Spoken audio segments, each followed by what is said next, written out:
If you have one of these little pump units, which are usually meant to pump foam into your tire when you have a puncture, don't you ever throw it away. These are very useful little things.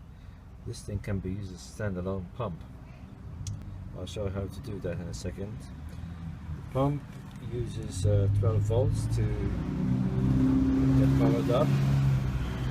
What I have done here is connected it by a 2-pin connector to a PC power supply, which I have attached one of these little terminal posts to it, and it's got a connection which, when you turn the switch on, you can see the LED light up, and that is providing 12 volts to the pump.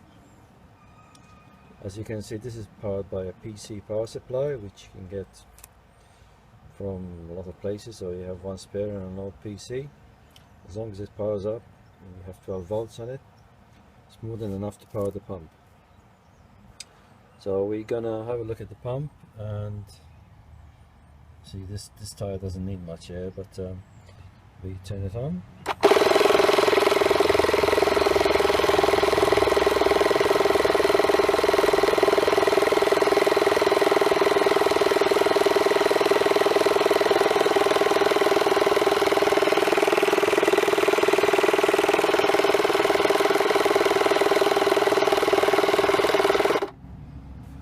This is a very robust little pump. I've been using it like this for a couple of years, and it's never let me down. It saves going to the forecourt and a power petrol station, or wasting time there. You can do this at home. Nothing special about it. There you go, nice and easy.